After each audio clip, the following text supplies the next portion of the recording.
자, 이번 시간, 다음 시간 2시간 거쳐가지고 전기 에너지의 수송에 대해서 이야기를 할 건데요. 이 부분이 제가 생각했을 때에는 통합과학에서 물리학과 관련된 단원 중에서는 가장 어려운 단원이 아닐까라고 생각이 듭니다. 학습 목표를 보면 전력 수송 과정에서 송전 전압과 열 에너지의 관계를 설명할 수 있다인데, 이 학습 목표에 부합되는 내용은 다음 시간에 하고요.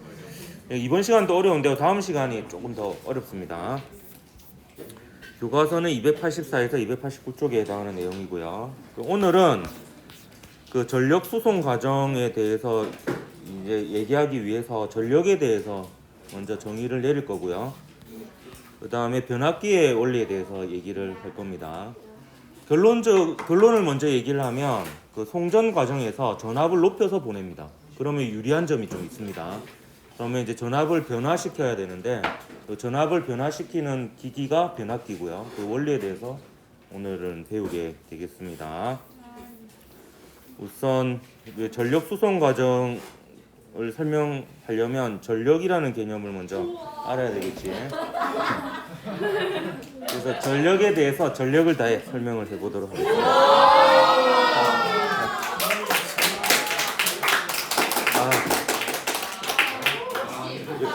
여기가 일반이었다는 걸 제가 깜빡했네요. 여기는 조금 농담을 빼든지 해야 되겠다. 알아서. 네, 전력은 그 P라고 표기를 하는데요. 전력을 영어로 하면 파워입니다. 그래서 파워의 첫 글자 P를 이용해서 전력을 P라고 표기하고요. 이 P는 정의가 이렇게 되겠습니다. 단위 시간당,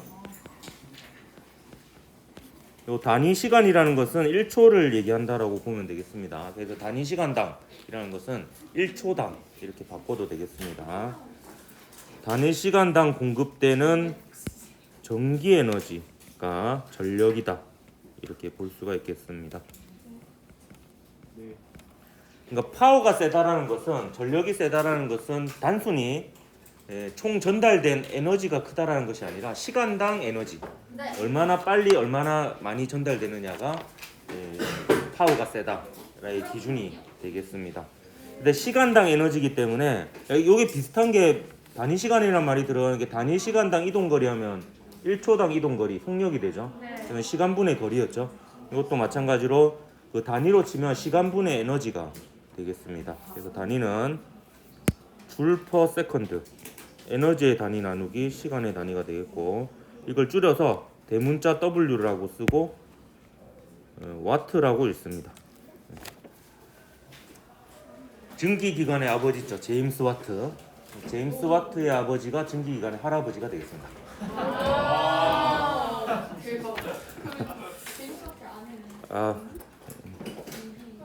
증기기관 어머니가 되겠죠. 똑똑하시네요, 전부 다. 근데 그 전력을 단위 시간당 공급되는 전기 에너지라고 얘기하기도 하는데, 요거는 이제 전기 에너지를 생산해서 보내는 입장이고요. 그러니까 발전소의 입장에서는 이렇게 얘기를 하는 거고, 혹은 단위 시간당 그 소비되는 전기 에너지 이렇게 쓰기도 합니다. 요거는 이제 전기 에너지를 사용하는 입장에서 보면은 이제 소비를 하게 되죠. 그럴 때는 또 소비 전력이라고 이렇게 뭐 얘기할 때도 있습니다. 어쨌든 간에 그 생산해서 공급을 하든 소비를 하든지 간에 시간당 전달되는 에너지가 전력이다, 이렇게 보면 되겠습니다. 이 전력 공식을 이제 써보도록 할게요. 전력은 전류와 전압의 곱으로 구할 수 있습니다. 전류, I는 전류고요. V는 전압입니다. 외우는 방법 알려주도록 할게요. 올해 개발한 따끈따끈한 신상이 되겠습니다. 너무 뜨거워. 여기 로마자 사죠? 로마자 사죠? 포!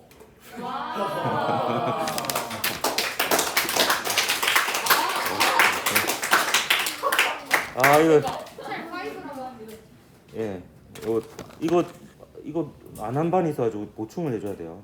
표시를 해놔. 두 번째 수업할 때 이게 악상이 떠올라가지고 첫 번째 수업했던 거 보충을 해줘요.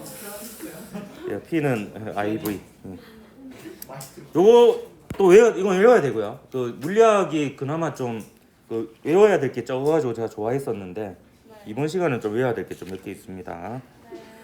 중학교 때 배웠다가 까먹은 법칙 있죠. 오음의 법칙. 오음의 법칙 전압과 전류와 저항 사이의 관계식이었어요. 혹시 기억이 납니까? V는 예, IR. 이게 오음의 법칙입니다. V는 IR. 요것도 외워야 됩니다. 요 두 식을 조합하면 전력을 전압, 전류, 저항 중에서 이 두 개를 선택해 가지고 그게 경우의 수가 세 가지가 있습니다. 그래서 식이 이제 세 개가 나와요. 그러니까 요 세 개 중에 두 개로 전력을 구할 수가 있습니다. 지금 전류하고 전압을 곱해서 구할 수도 있는데 요 전압 대신에 전류 곱하기 저항 IR을 집어넣으면 얘가 I 제곱R이 됩니다. 그래서 전류와 저항으로 이렇게 전력을 구할 수도 있고요. 요 두 식에 둘 다 I가 들어있죠. I 대신에 R분의 V를 집어넣으면 여기다 집어넣어도 되고 여기다 집어넣어도 되고 R분의 V를 집어넣으면 저항 R과 전압 V로 전력을 구할 수도 있습니다. R분의 V 제곱이 되죠.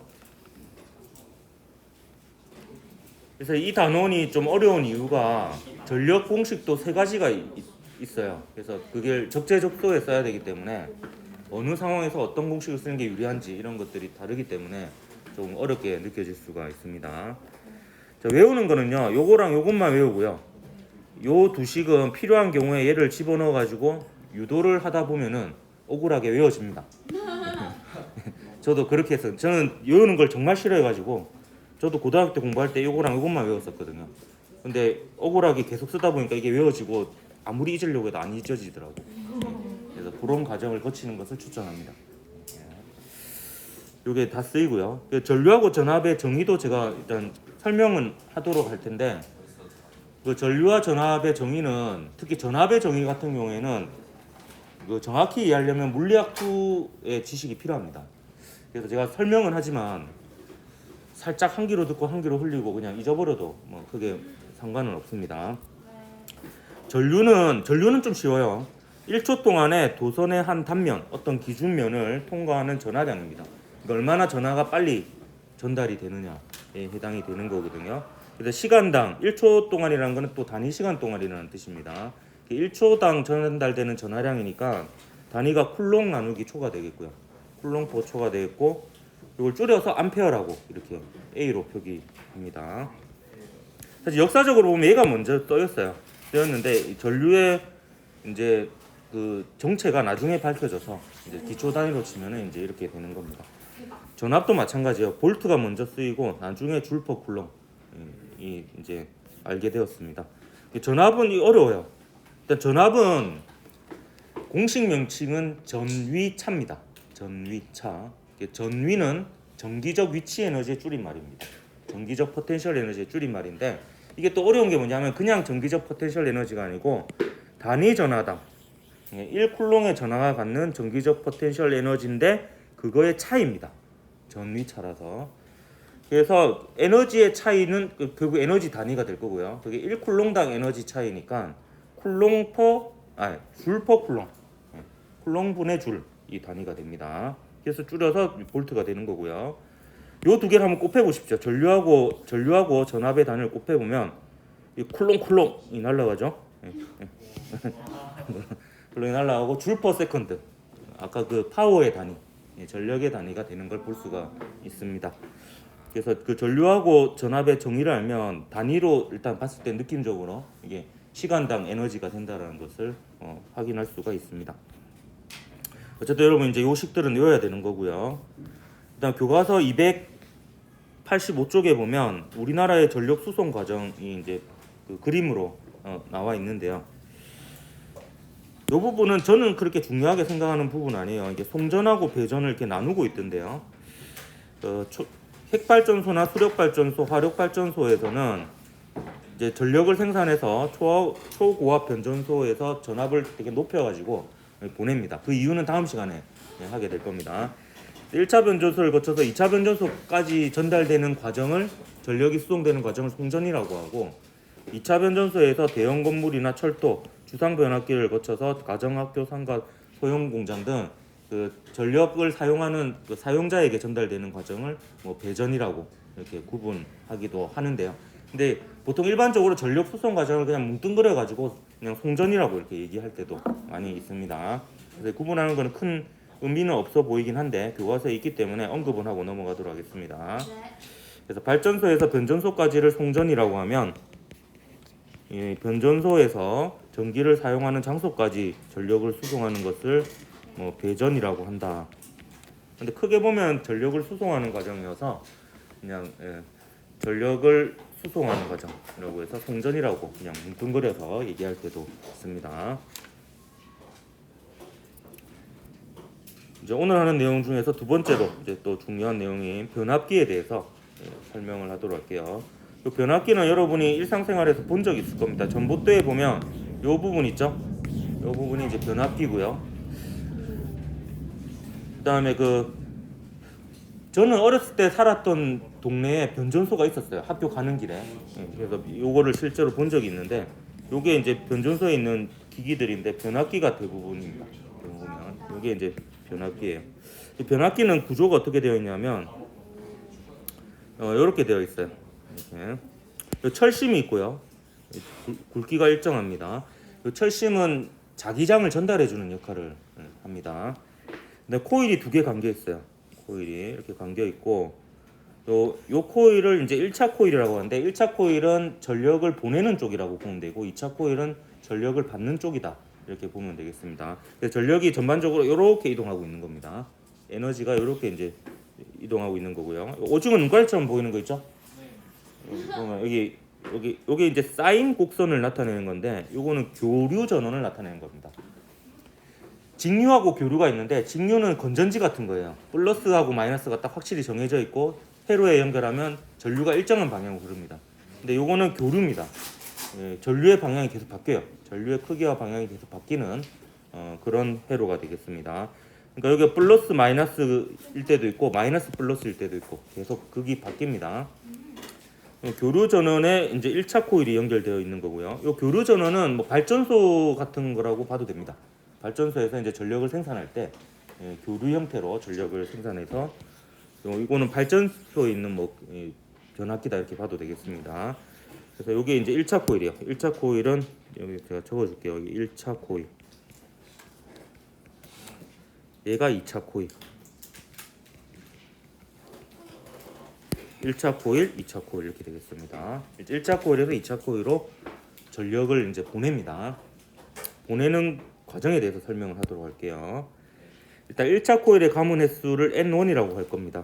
이 경우에는 하나, 둘, 세 번 감겨 있죠. 그래서 N1은 3입니다. 이 경우에 N2는 2차 코일의 가문 횟수인데 하나, 둘, 셋, 넷, 다섯, 여섯 번 감겨 있죠. 이게 이제 2차 코일의 가문 횟수인데 일반적인 공식을 이끌어내기 위해서 2차 코일의 가문 횟수는 N2라고 이렇게 두도록 하겠습니다. 넘버의 첫 글자입니다. 가문 횟수. 자, 그 다음에요. 요 교류 전원의 전압을 V1이라고 둘 건데요. 이 교류 전원의 전압은 그대로 1차 코일에 걸립니다. 왜냐면 요거밖에 연결이 안 돼 있죠. 그래서 요 전원의 전압이 V1인데 그 V1이 그대로 1차 코일에 걸립니다.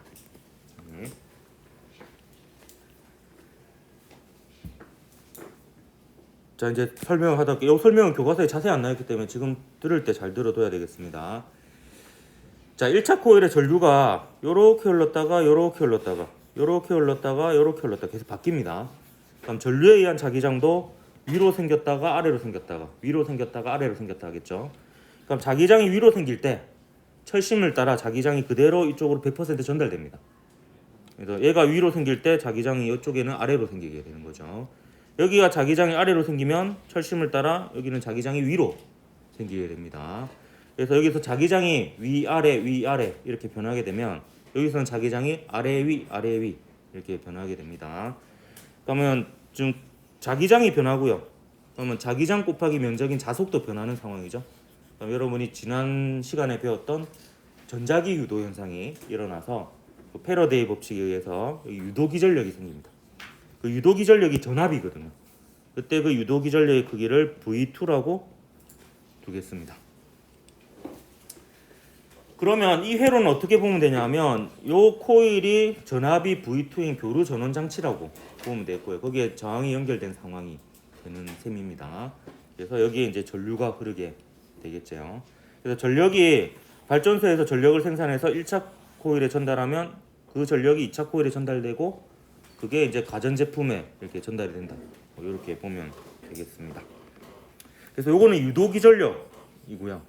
유도기 전력이 크면 유도 전류가 세게 흐르는 상황인 거죠. 근데 유도기 전력의 크기는 뭐에 비례하냐면 코일의 감은 횟수에 비례합니다. 그래서 이 경우에 N2에 비례하는 거죠.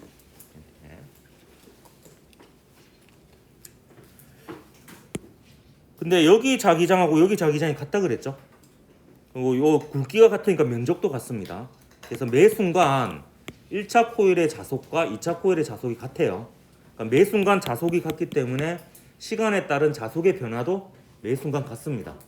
따라서 시간에 따라서 자속이 빨리 크게 변하면은 유도 기전력이 크고 유도 전류가 세게 흐르는 조건인데, 그거는 여기나 여기나 같습니다. 같은데 요거만 이제 가문수만 지금 1차 코일과 2차 코일과 다른데요. 이걸 거꾸로 한번 생각해 보면 요 교류 전원하고 저항을 바꿔 끼워요. 이렇게 바꿔 끼우는데 여기에 전압이 V2인 교류 전원을 연결하고 여기에 저항을 그냥 연결합니다. 그러면 거꾸로 여기에 전류가 막 변하죠. 그럼 자기장이 변하고 여기 자기장이 변해서 유도 전류가 흐르게 되는데, 이때 여기에 전압이 V2인 교류 전원을 연결하면 여기에는 유도 기전력이 V1이 생기게 됩니다. 이제 대칭적으로 바꾼 거니까.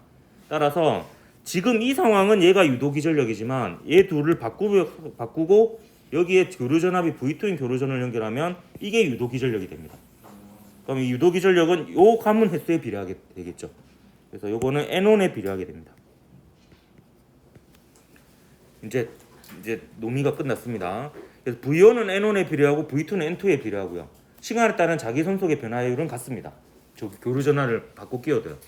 그렇기 때문에 요 전압의 비는 1차 코일과 2차 코일에 걸리는 전압의 비는 1차 코일과 2차 코일의 가문 횟수의 비와 같게 됩니다. 그게 이제 그 변압기 공식이에요. 그래서 V1 대 V2는 N1 대 N2가 됩니다.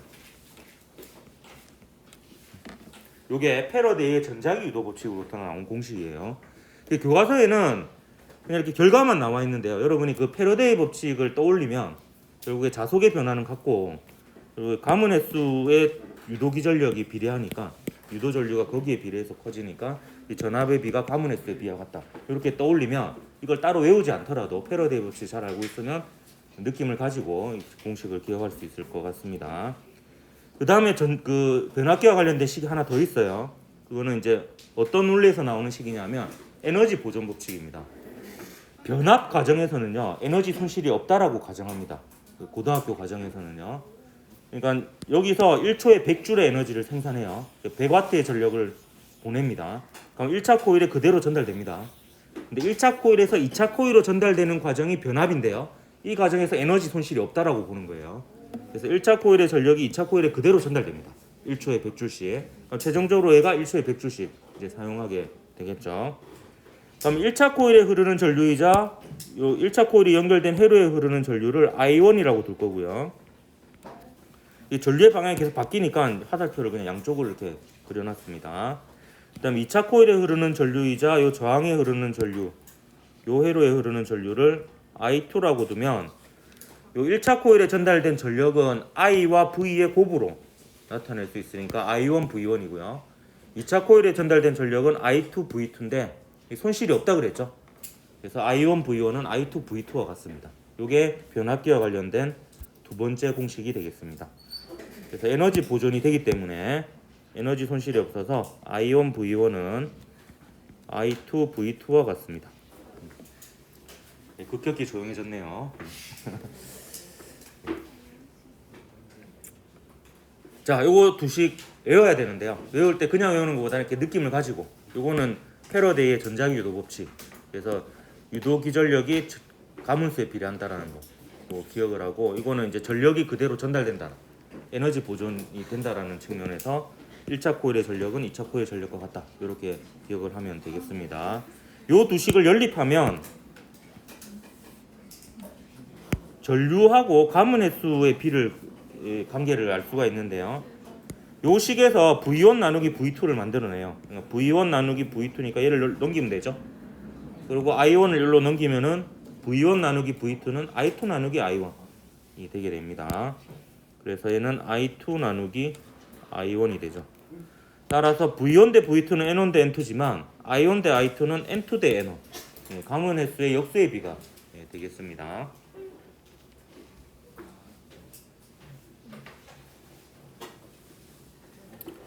그럼 예를 들어 볼게요. 예를 들어서 지금 이게 가문 횟수가 이건 3이고 얘는 6이죠. 1대 2죠. 그럼 만약에 V1이 100V면은 V2는 1대 2니까 200V가 되겠습니다. 만약에 여기에 1A가 흐른다.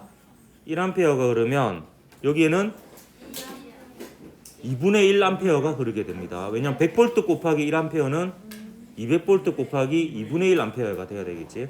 예, 그런 식이 되는 겁니다. 네, 문제 2 풀어보고 마치도록 할게요. 이미 마친 애들도 있는데 문제 2개 마저 풀고 마치도록 하겠습니다. 자, 2019년 3월 고2 물리학원 7번 문제입니다. 시끄럽지? 나만 시끄러운 거 아니지?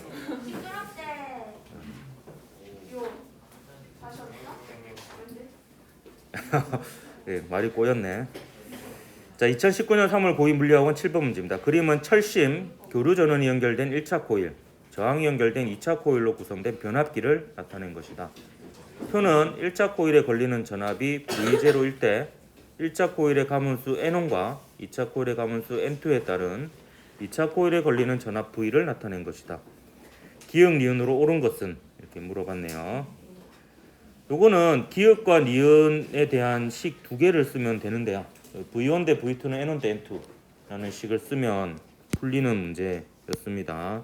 우선 제가 빨간색으로 줄 건 요 정보를 가지고 패러데이 전자기 유도 법칙 V1 대 V2는 N1 대 N2식을 요 문제 상황에 맞게 한번 써보도록 하겠습니다. 표 옆에다 쓰도록 할게요. 이때 V1은 요거죠. 여기에 걸린 전압 V0입니다. V0. V1은 V0고요. V2는 요 V인데 이 경우에는 기역으로 표현되어 있습니다. 그래서 V1 대 V2는 V0 대 기역이 되겠습니다. 이게 N1 대 N2와 같다라고 볼 수 있죠. N1은 200이고 N2는 500이죠. 그래서 요 식을 써보니까 기역이 바로 나오죠. 예, 기역은 2분의 5 V0, 2.5 V0가 되겠습니다. 그래서 4번 아니면 5번이 답이 되겠네요.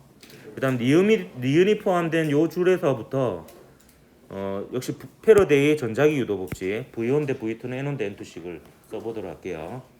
V1은 교류 전원의 전압은 일정하기 때문에 그대로 V0입니다. V0고 이때 V2는 3V0라고 나와 있죠. N1이 300이고 N2가 니은으로 모르는 값이 되겠습니다. 그럼 1대 3이 300대 니은이 되겠죠? 니은은 얼마가 되겠습니까? 900이 되겠습니다. 그래서 5번이 답이었던 문제입니다.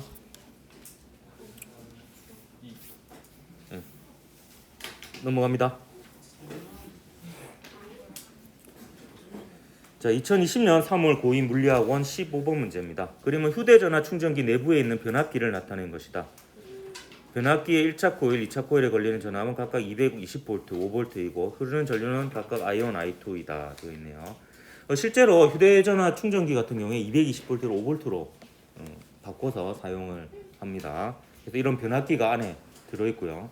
궁금하면 한번 뜯어보십시오. 뜯어보면 이제 이 부분이 이렇게 생긴 게 변압기예요. 그럼 여기 이 문제에서 물어보진 않았지만 1차 코일과 2차 코일의 가문 횟수의 비는 몇 대 몇이 되겠어요? 220V로 5V로 바꿔줘야 되니까 44대 1이 되겠죠. 220대 5가 되니까. 근데 여기서는 I1과 I2의 비를 물어보고 있습니다. 그럼 전류가 들어간 식은 전류 곱하기 전압, 전력이 1차 코일과 2차 코일이 같다는 에너지 보존식이 있었죠. 그래서 에너지 보존식을 써보면 I1 곱하기 220V는 I2 곱하기 5V 이렇게 되겠죠. 1차 코일과 2차 코일에 1차 코일에서 2차 코일을 전달하는 과정에서 에너지 손실은 없다라고 우리는 계속 여겨야 되겠습니다. 우리 이상적인 변압기만 다룹니다. 그래서 따로 이건 조건을 뭐 이렇게 명확히 주기도 하는데 이거 말이 없더라도 변압기에서의 전력 손실은 무시하면 되겠습니다. 나중에 대학교 와서 배우면 손실 있고 막 그래요. 손실이 실제로 공학에서는 이제 손실을 염두에 두겠죠. 염두에 두는데 보통 이제 순수과학 물리학에서는 이제 이런 경우 보통 손실을 무시하는 경우만 주로 다루게 되겠습니다. 그러면 I1 나누기 I2는 바로 구해지겠죠. 5 나누기 220이니까 1 나누기 44 해서 1번이 답이 되겠습니다.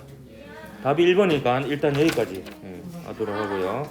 다음 시간에 송전 및 효율적이고 안전한 전력 수송에 대해서 손실 전력에 대해서 하도록 하겠습니다. 수고했습니다.